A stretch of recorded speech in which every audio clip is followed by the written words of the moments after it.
today we're going to talk about how lore and visuals can turn any project, or it can be a company, a personal profile, or even a wallet like Solflare into something memorable and meaningful. So yeah, that's the introduction. We can skip that. So why this matters?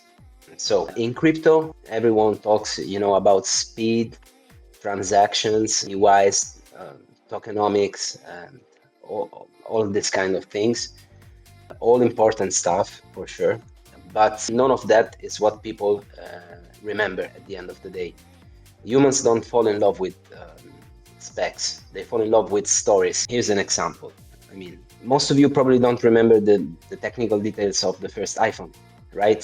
Like the screen resolution, the battery capacity, but you probably do remember the Think Different slogan. That story is what sticks. It's that's what you remember in time. It's the same in Web3. Someone might join your project because it's fast, because it offers some, fast tools or cheap tools that are useful for you, but they stay over time because it means something to them. People don't like it, they don't wear FP because of obviously of the metadata or the products that there are behind the NFT project. Basically, they wear the PFP even years after the NFT minted because they represent something, because it tells a story they want to be a part of. So it's not about projects. Solflare is a great example on this topic. Take two wallets, for example. You can say for wallet, the first wallet, wallet A, let's say, fast transactions, low fees, multi-chain, blah blah blah. And for wallet B, like basically Solflare did, this is obviously taken from the Solflare recent rebranding. Every wallet is a throne, and every user is the ruler of their digital kingdom. This hits a lot. It's way more than the first one, obviously. And you remember the second one. So that's the point. That's the power of stories. So specs fade and stories last. So I was left behind with slides. Obviously, yeah, the disclaimer. This is my own experience. So nothing of what I say has to be like 100% correct. I have spent a lot of times trying. I love stories. I love lore. Like in my personal journey, I love Lord of the Rings. I am in love with the world that Tolkien had built, because right now he's not with us anymore. And so this is my personal passion. And about AI, I instantly see the potential of AI, because if you have like a great imagination, you think a lot of different things. When AI came in, I was very happy. So I experimented a lot, because it was a tool to make the things I imagined a real thing, real in some way, something that you can see. And it was very funny to try to express my ideas and see the feedback of the tools I used. So obviously this is my experience, this is my journey, this is what I tried, this is what works for me when it comes to AI tools and prompts and tips that I will give you in today's workshop. But you have to go on and experiment. This is the most important thing. Experiment yourself. And yeah, so let's go on. Yeah, I like this quote. The details fade, the dreams remain. So dreams are what I think it's, for me at least, the most important thing, because the word might be boring, but dreams are not boring. If you are not a boring person, you have good dreams, and I think everyone has good dreams.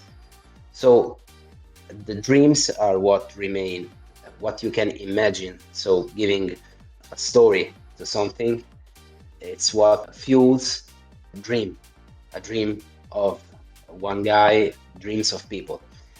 Let's see. Okay, building a narrative universe. So let's first of all, what is lore? Maybe you've heard about lore when it comes to Dungeons and Dragons, and yeah, that's not, there's a bigger meaning of the word lore. Basically, is a narrative universe that surrounds in this creature that makes everything feel like part of the same world. So there are like a few ingredients to build it properly. We can see here. So the first thing is to define the mythology. So what is your story? Why you exist? Are you like rebels breaking the rules? Are you builders creating a new digital frontier? Are you guardians protecting something valuable? So the mythology gives purpose to everything else. Without it, your brand is just a product and it won't stick much. So logo and slogan very powerful. I love the logo design is one of the things I love the most because they have to be really simple and basic, but still they have to be so unique. So it's a great art. I love logos but they are not enough. They need some story behind. So lore is what gives meaning to logos and slogan. It's, like think of Marvel, Star Wars. There are a lot of examples. They're not like the Marvel logo, but when you see the Marvel logo, it pops up a universe in your head. So this is one of the most important things, anchor in emotion. People are made, basically we are made of emotion. That's what moves us. That's the main thing. So people don't remember what you said. They remember how you made them feel. This is a very true statement. So you can apply that also to branding. That's the point. If your lore taps into emotion like power, rebellion, belonging, people will form a connection with you and your story. And when that happens, you are not another product, but you become part of the identity of the people. You go into them in some way. Yeah, lore is the frame people hang your brand on. So you have a brand, you have a product, but you have to stick somewhere your brand on, and the frame must be really beautiful. That will make a difference. There are some case studies I like to talk about, like let's see some lore in action.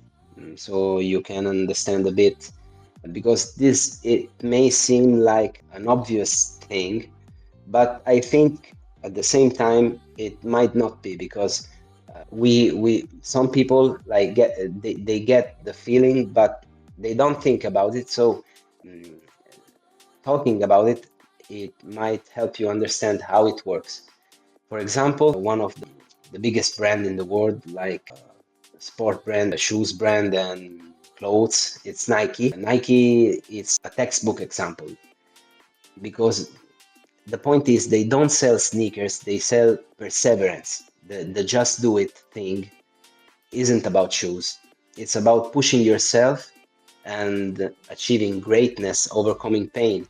That's why people don't tattoo the shoe. They tattoo the slogan, because that's what stick into them. That's what fuel the people, and that's what create a connection with the brand.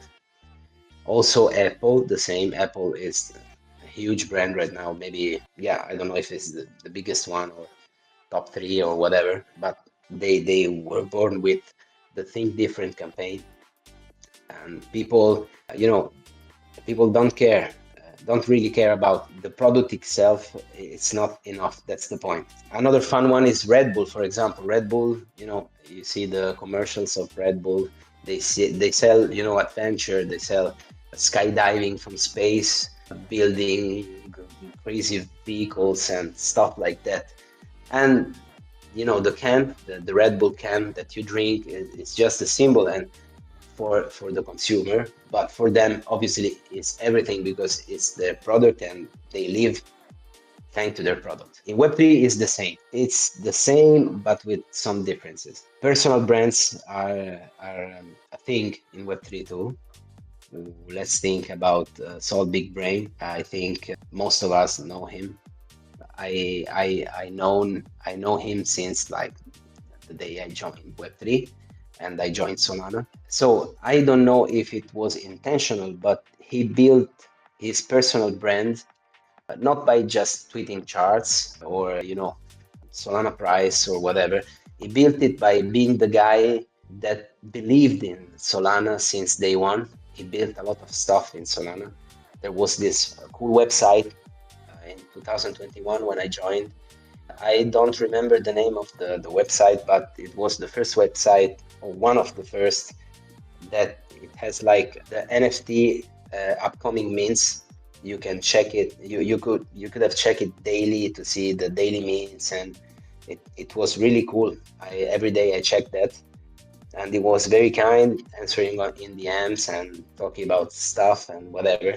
So he was the guy that, have you seen this screenshot of him buying like 5K Solana many times and believing in Solana when it was at its lows?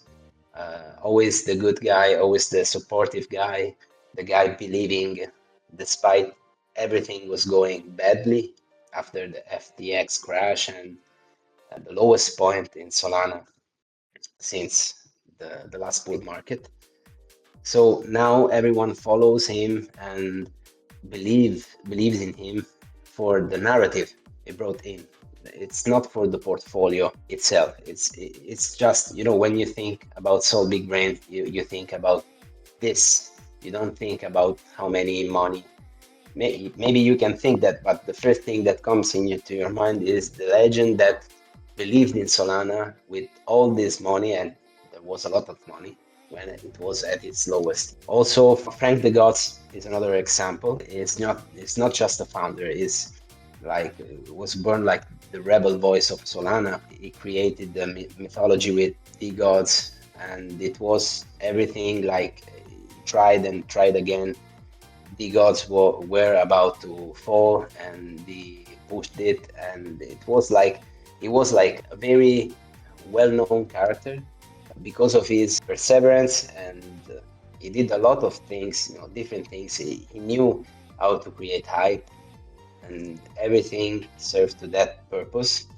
So we remember him like, let's remove the last year or something, when he switched to trading and like daily trading and pumps meme coins and whatever. In my opinion, his brand was way better before, and I think he lost that a bit right now.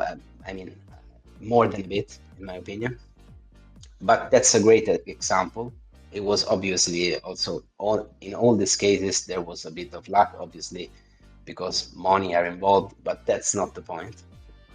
So, yeah, strong brands don't sell products. They sell products, but they sell through a myth, a story that sticks in the mind, and then you can go on and sell your product. I've made like a funny example. It's a very easy and basic example. It's a creative way to show how lore works in practice and start connecting the dots with AI image generation. So imagine Solflare just went through a rebrand, which it did, and we want to present this new version of the project to the world. So we could do the traditional way, for example, a list of features, product updates, security improvements. It's not exciting, right? So let's try to tell a story. Let's show the new Solflare, not through specs, but through narrative. The features will still be communicated, obviously. Users can always check the features and the upgrades, the updates, and whatever. But for now, let's focus on the story. Let's see how it goes. So I've made a small story with AI in 3 acts. That's what happens. So let's say a hooded traveler finds a glowing key. Let's go to the slide with the images. So I I have generated these three images with ChatGPT. The point is, the first one, Act 1, let's say there is a new crypto user or a crypto user that begins to understand the importance of protecting their crypto keys, let's say. So the key represents freedom and responsibility. It's some kind of gateway to a new reality, a better reality. Then what happens using the we have a lot of beautiful guardians in our community. So the Act 2 is Solflare, that a Solflare guardian appears and share knowledge with the new guy approaching to the crypto space or just wanting to upgrade his ownership, his security, and whatever. And they share knowledge with him and support him, help him find a safe place within the world of Solana. And so the journey is not individual, but it's you're never truly alone. So you are joining also a community of people that will help you and guide you if needed, and you will do the same over time when you will be more experienced. And then Act 3, you finally find the Solflare castle, you find the throne, and you see the glowing monitors and the Solflare logo with this beautiful banner above the throne. So in this moment, the traveler basically creates his Solflare wallet and become the true ruler of his domain, his crypto holdings, his all of his bags, his meme coins, NFTs, and whatever, or everything that has on Solana.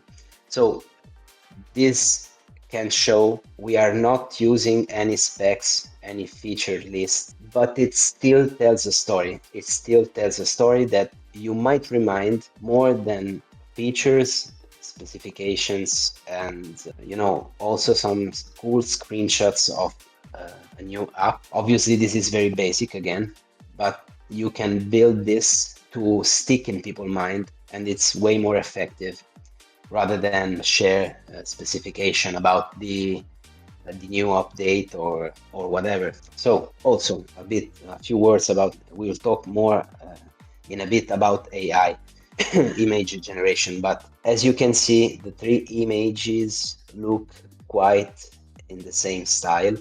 The traveler, I must admit this took a bit to make it, because every time it was like making some mistakes. I will talk about this later. But as you can see, the results are pretty cool. The traveler is he looks the same traveler in all of the pictures. You can see the backpack is really the same backpack.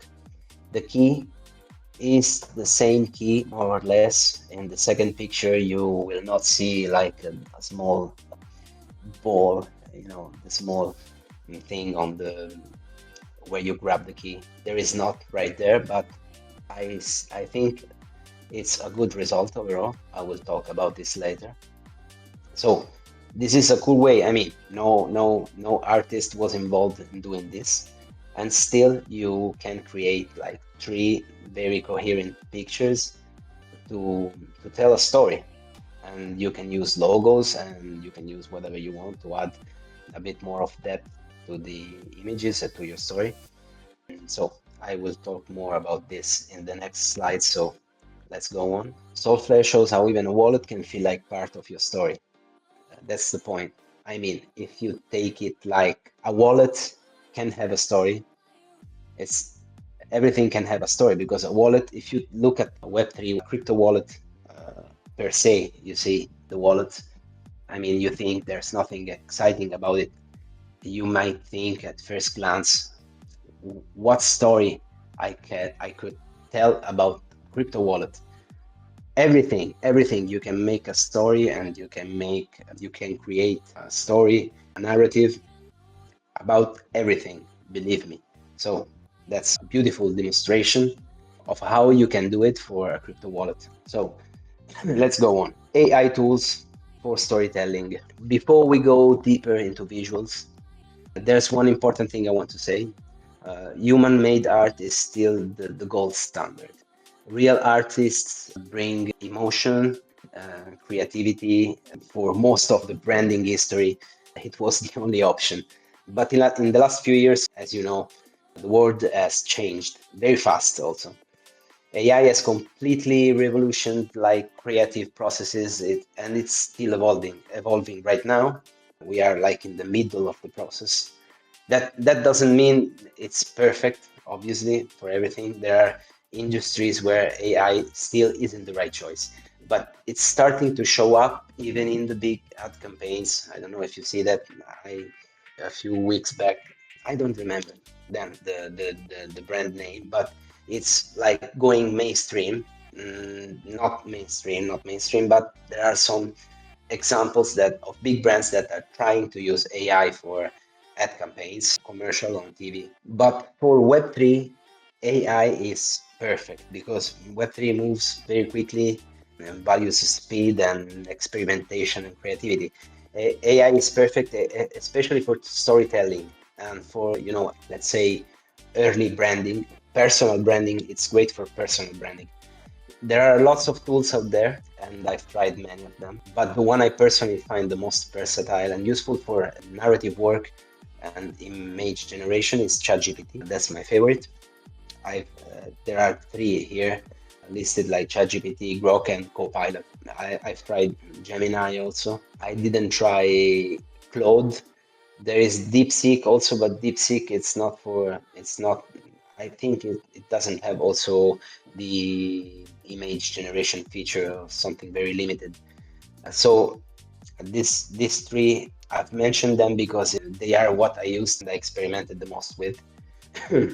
So let's talk about, let's say, for example, ChatGPT. Okay, again, it's my favorite one. It's great for structured prompts, and you have like a very coherent storytelling. It helps you make a very coherent path for a story for image generation. Grok is, I don't like much Grok because it's very, you have the feeling it's very experimental. It can surprise you for sure, but at the same time it's less predictable, obviously. Copilot, it was the first one I used before GPT, before, like, let's say 1 year ago, I was using Copilot.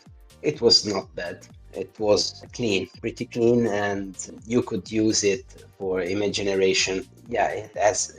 Right now, ChatGPT like went ahead of everything else.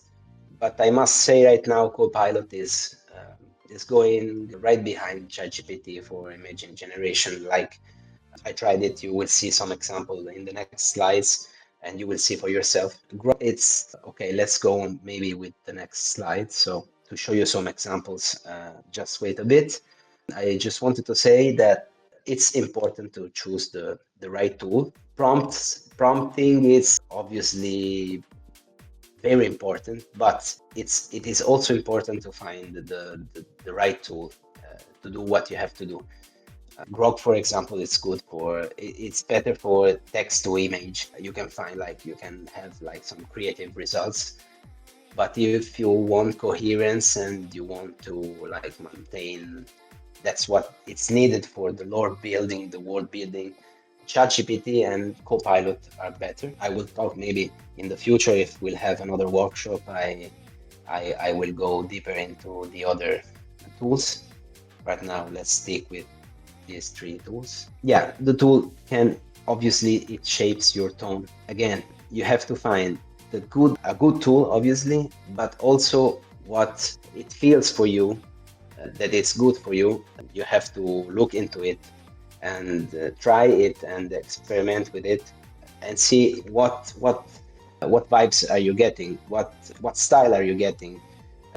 Tools are similar but not the same. So also the way you talk to them, it may vary to have the same results. You have to try different things.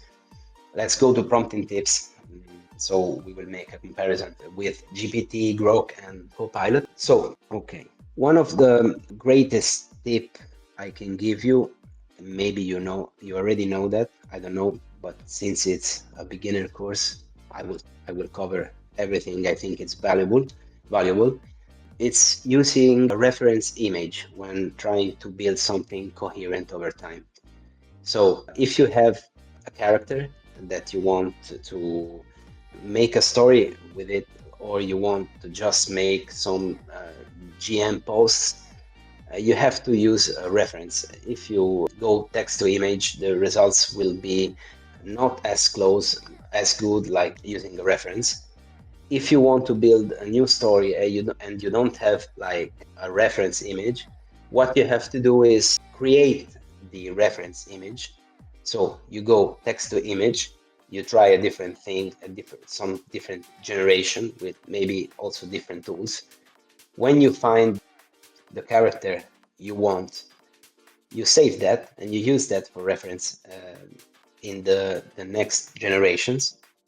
Another tip I can give you is you obviously create the reference image with no background with ChatGPT and I guess with Copilot too. I don't know if with Grok, but I guess with Grok too, you can create the character image without the background. So you will have it transparent. You will have it like you can save the image and you can paste it, and with on a background of on a seaside or whatever. But that's not the point, because if you remove the noise, if you have just the character, it's way more easier to create the next generation, the next images with the polished character in your hands. You can also create different reference images, like from the back, like from the sides, and just save them.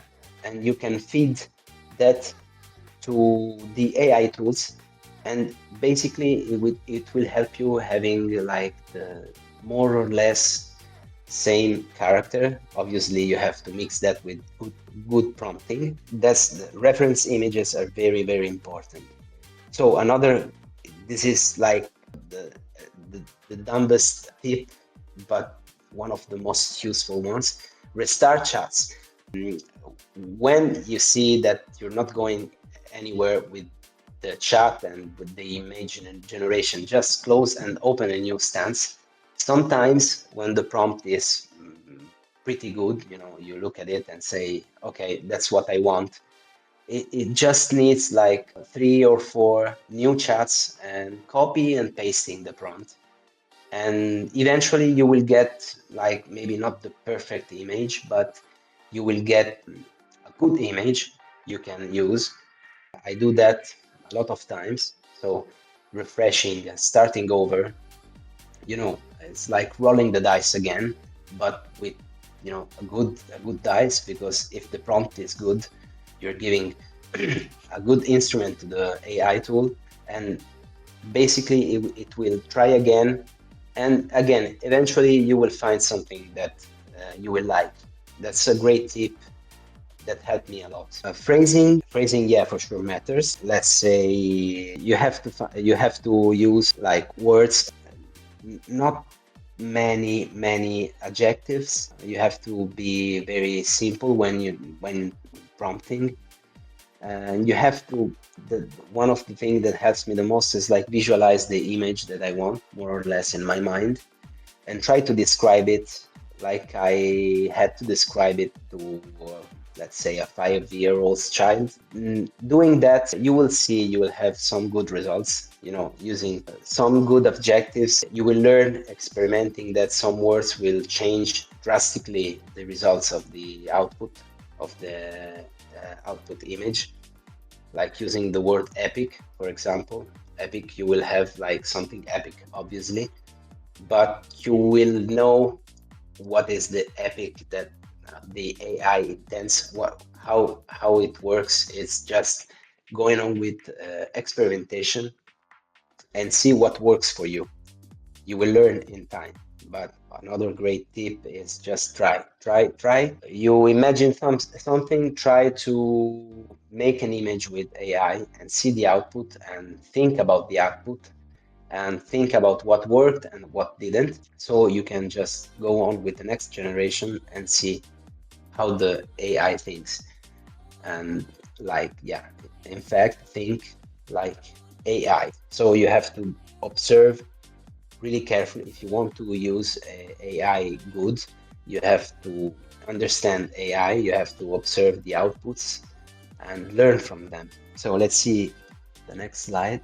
Okay, some prompting tips. These are very generic ones, but it can give you like a good idea and some good things to remember that might be very useful for you. So like you can read that on the slide, so I will not read them.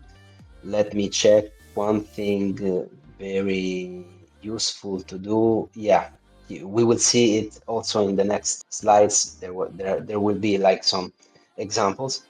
Character we reference again.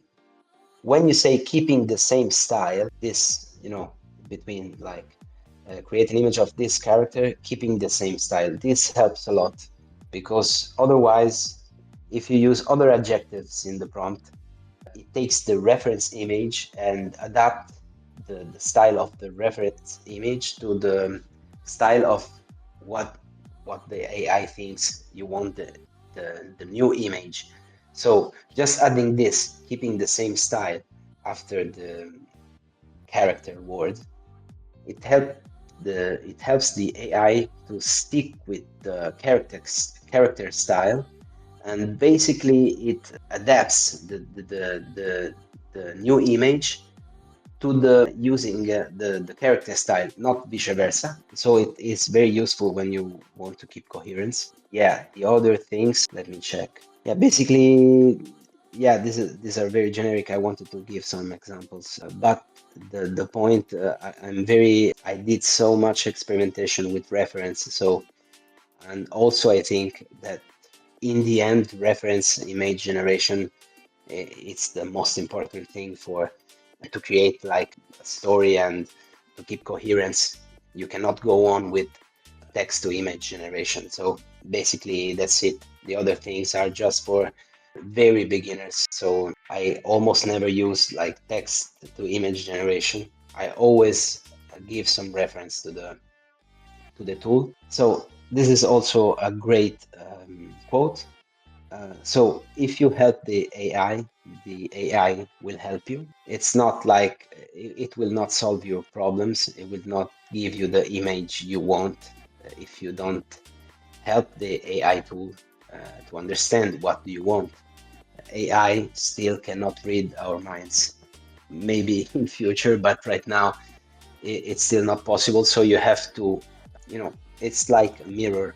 When you look at it, you have to give, you basically see yourself. AI is as good as the one that putting the prompts in. So you have to upgrade your game to have better results with AI. There are a lot of pitfalls. Yeah, you can do very wrong with very low effort. If it used badly, also AI can absolutely damage your brand. Um, Probably you have seen this around sometimes. It can create confusion, inconsistency, and make a project look like amateurish, something like that. Like projects trying to generate their logo with AI, that's not good. I mean, you can use AI to have some drafts about your logo, but then you have to make it like an artist have to make your logo. You cannot go on with the logo like, I mean, you can do it, but it shows it's not that good. You cannot apply to everything AI. Also, yeah, as I said before, too many adjectives can totally ruin the game because AI, instead like beautiful, epics, heroic, fantasy, cinematic, painting, the AI doesn't know what to do. So you can go with like a cinematic illustration of a lone warrior in the desert, let's say. It's not very specific, but you add the reference image in this one, and you have like a great output. A cinematic illustration of this character, you attack the image of the character. In the desert, you can specify the weather, the time of the day, sunset, at dawn. You see the results, you see what it happens. Then you can add more details and experiment, but basically you have to start with this. You go, if you are a beginner, you try to use a few adjectives. As I said, like you are explaining to a 5 years old, go on with that thing, first of all. You add a reference image and you will see very good results. If you want the same style of the image, you leave there like the, the phrasing, keeping the same style. This will help a lot. Let's go on with, yeah. On the other hand, there are vague prompts. You cannot say like to a man in a castle. It's like you will get nothing. Also, another thing that I've noticed, that when you go too vague, you can tell that by looking at the output. It's not like basically the AI will not fill the image with random new things. It will just feel basic. So that's not good. Also, inconsistency. A way to avoid that, again, it's creating a good like folder with reference images. Otherwise, you will have like every image will look like from a different story, a different world, and it absolutely kills immersion. It feels like they're from different universe. Like you don't stick, you don't like that, and you forget about that. Also, blind trust is dangerous because you have to check the output images. There will be, if you want, I mean, if you do casual content and you are working on your personal brand, you can go on with it and you can leave some small flaws in the image. It's not that bad. But if you're doing it for some company or doing something like a bit higher level, you have to check really carefully the outputs. And there are a few, I use Procreate on mobile, and it helps fixing a lot of these flaws. You can like generate the image, then like fix with the, oh, let me show you. I will go back here. If you can see Act 2, the image in the middle, I don't remember what was the problem, but the Solflare logo, it came out a bit bad on the picture. So I used my Procreate to add some clouds on it.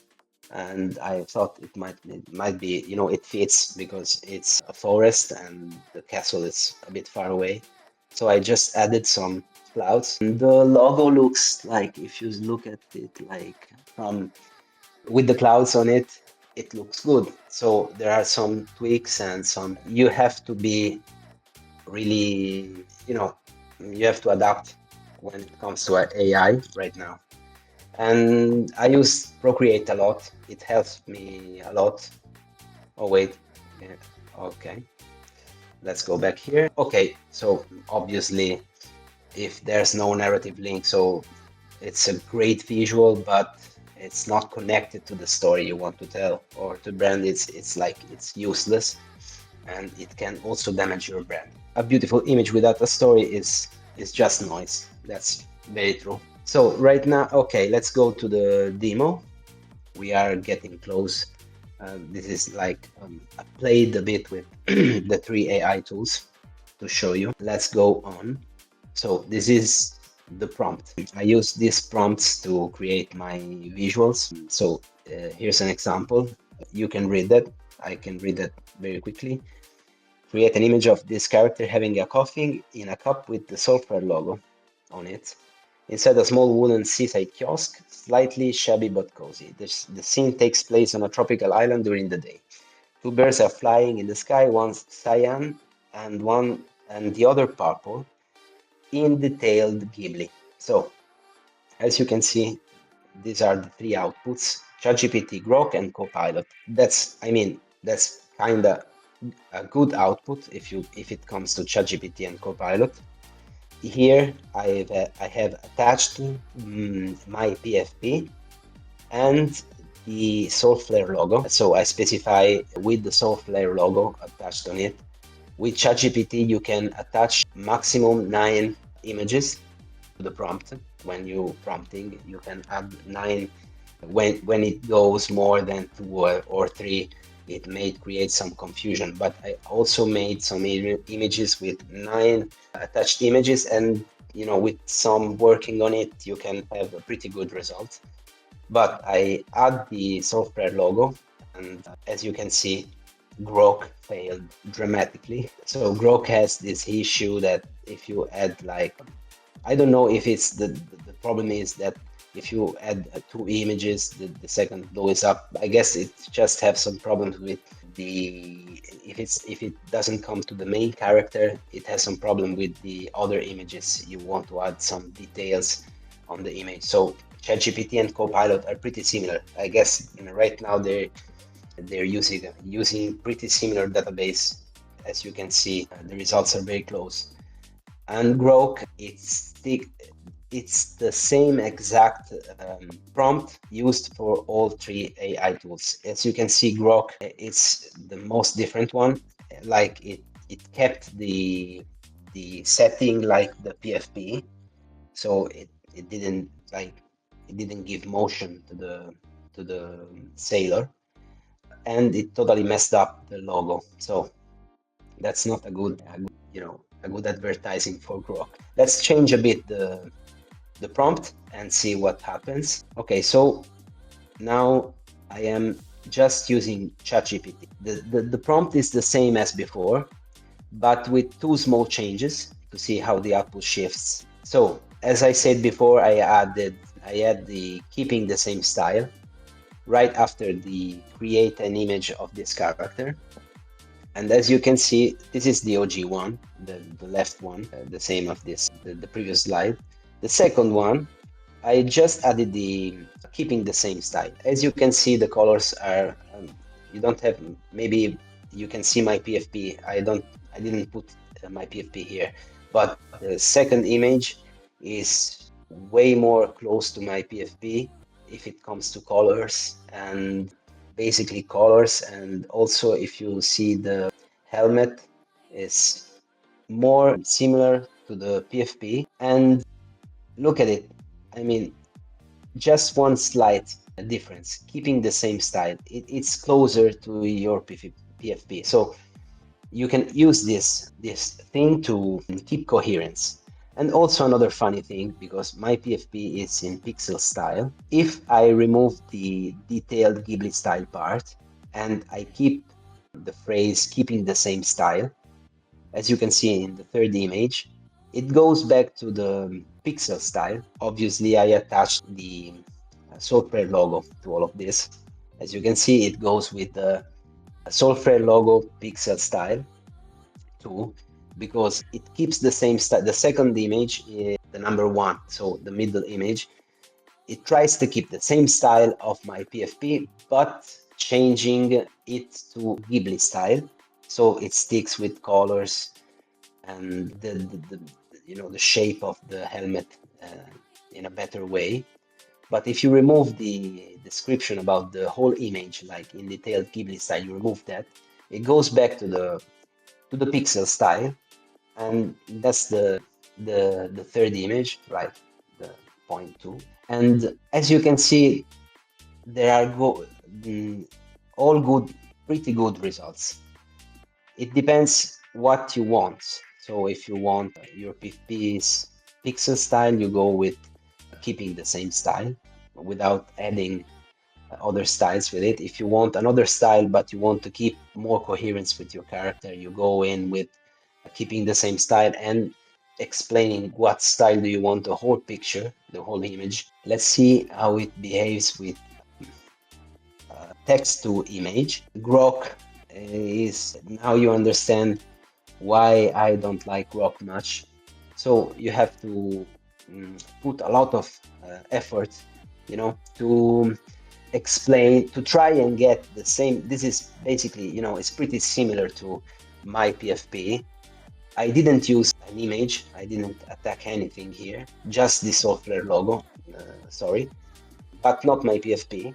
And Copilot and ChatGPT, it gets pretty close. But the problem is when you do it again, it might change, or almost 100% of times it changes something. So that's the point. That's the reason you have to use references. And grok, I don't know what's the problem with grok, but it's the same exact prompt. The image, like I wanted to put in the slide, all square image, but the grok one, it was a bit you you know, the helmet was completely round. There was no sailor hat. I don't know why is that, but that's the reason. I won't use grok for coherent storytelling. Copilot, it kind of surprised me because like 1 2 months ago it was not even close to ChatGPT. Right now they are doing, I think, a great job, because as you can see, that's a pretty good result. It's also, you have some generation for free, and this is, if I can recall, this is like a one-shot creation. This is what, like, the first time I tried the prompt in Copilot. I had to try a couple times with ChatGPT because sometimes it mess up the logo.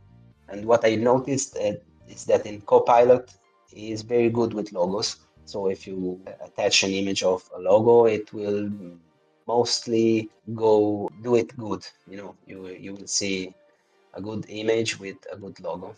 But still, I prefer overall ChatGPT because a lot of features. You have everything you want. When you open a chat, you can build a story in one single chat. You can tell ChatGPT to keep coherence with the previous images that generated, and it actually works. It doesn't work with Copilot, not that good, and it absolutely doesn't work with Grok. Yeah, the way you ask shapes the world you see. We're going, it's the same, basically the same point over and over, but repetita juvent, say the Latin people.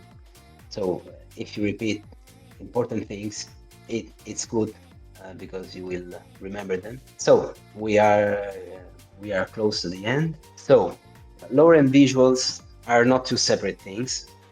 They feed each other. Together they create brands that last. So the point is that lore can create memory. It's what sticks in people's mind long after the specs are forgotten, as I said in the beginning. Visuals, with the help of AI, give that story a form. You can touch the story with the visuals. They make it real, and also they make it shareable. You can share with people without having to, like, telling the story, or actually talk to people. You can just share that image, and the story arrives to people. So coherence wins when the story and visuals align. The results is more powerful than the sum of their parts. That's the formula. Story plus visuals gives identity to personal brands, to company brands, corporate brands. I like this one. Oh wait, okay. I was talking without going on with the slides. So I like this quote. This is my favorite one.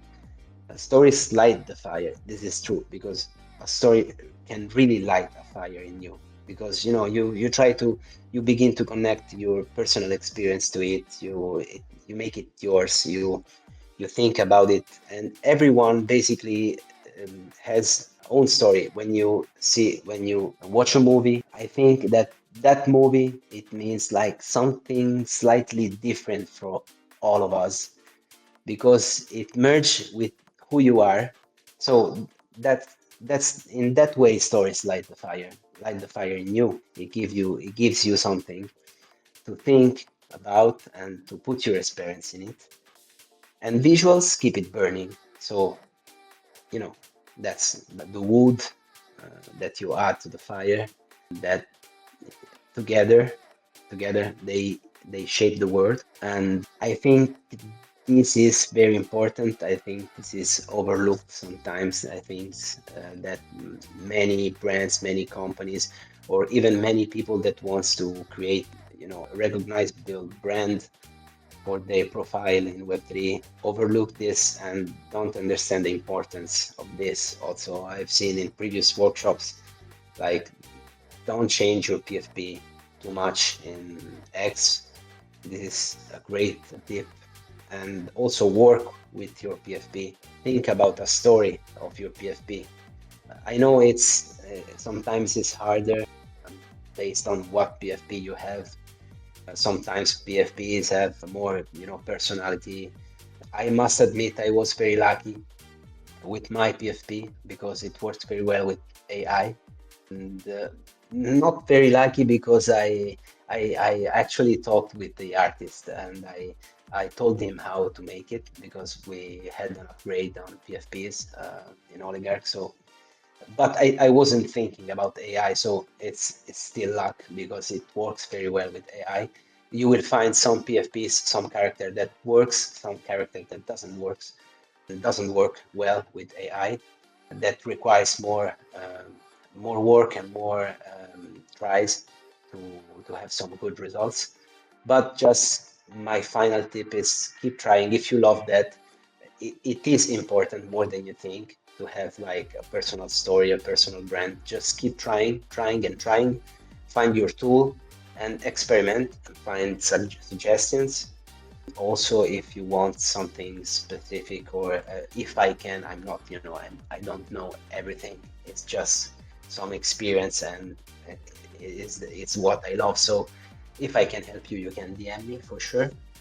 As I said to Tommy at the beginning of the workshop. Thank you all for being here. This was such a fun session to prepare, and I hope it gave you a new way to think about how storytelling and visuals shape the brands in Web3.